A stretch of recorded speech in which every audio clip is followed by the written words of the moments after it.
Dans l'émission Archives secrètes diffusée ce 12 mai sur France 3, Catherine Ferry s'est épanchée sur son histoire d'amour avec Daniel Balavoine, dont elle a partagé la vie de 1974 à 1977. Et apparemment, la participation très réussie de la chanteuse à l'Eurovision 1976 n'est pas pour rien dans leur rupture. Eurovision, 1976.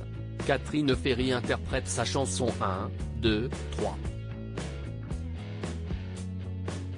Elle ne remporte pas le concours, mais finit sa prestation sous les clameurs du public et accède tout de même à la deuxième place. À la suite de cette performance exceptionnelle, la notoriété de la chanteuse explose. Malheureusement, en coulisses, ce succès a eu des conséquences dramatiques sur la vie amoureuse de la jeune femme. Il a notamment provoqué la fin de sa relation avec Daniel Balavoine. Les deux tourtereaux ont partagé leur vie entre 1974 et 1977. Dans l'émission Archives secrètes, l'interprète de Vivre avec la musique s'est exprimée sur les raisons qui l'ont poussé à quitter Daniel Balavoine, alors qu'elle l'aimait encore.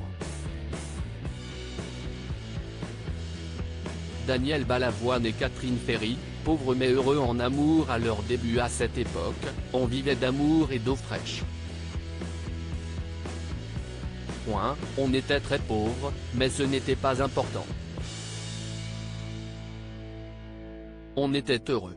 On habitait au 6e étage sans ascenseur, on voyait le dôme de chez nous, et le palais des sports, et il me disait, Daniel Balavoine, note de la rédaction, un jour, tu vois, je passerai là, s'est d'abord souvenu Catherine Ferry. Mais avant cela, le chanteur doit faire ses preuves. À l'époque, le succès n'est pas encore au rendez-vous. Tous ces titres passent inaperçus. Léo Missire, son producteur et directeur artistique, lui enjoint de collaborer au lancement de la carrière de Catherine Ferry, et notamment de l'aider à préparer la prestation qu'elle effectuera à l'Eurovision. Un défi un peu dur à relever pour l'ambitieux chanteur. Catherine Ferry à propos de Balavoine, j'allais en tournée, et il ne voulait pas venir lors du concours de 1976, Catherine Ferry termine à la deuxième place de la compétition parmi les 18 pays représentés. Daniel Balavoine, présent dans les chœurs lors de la compétition, mais pas au devant de la scène comme il l'aurait souhaité, vit très mal ce succès. L'interprète de Bonjour s'est souvenu de leur retour à Paris, on avait fait une fête chez mes parents. C'était bien, ce sont des beaux souvenirs.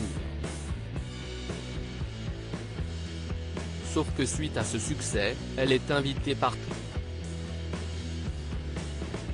L'ambiance s'effrite alors progressivement dans le couple. Ça n'arrête pas. Une télé en Allemagne, une télé en Belgique, une télé en Hollande, raconte la chanteuse. Pendant ce temps, Daniel Balavoine continue de proposer des chansons qui ne trouvent pas leur public. Il était là, à trouver des textes exceptionnels, et ça ne prenait pas. Je pense que c'était dur pour lui. J'allais en tournée, et il ne voulait pas venir. Et si est un peu l'erreur qu'il a faite, de ne pas venir un peu plus me voir. À un moment donné, j'en ai eu marre, voilà, a tout simplement conclu Catherine Ferry. Avant de préciser que cette décision lui avait tout de même beaucoup coûté, ça a été très dur, parce que je l'ai quitté, mais je l'aimais. Article écrit en collaboration avec 6 médias à lire aussi. Patrick Joubert revient sur les caprices de son choriste Daniel Balavoine, il me disait que je chantais de la M.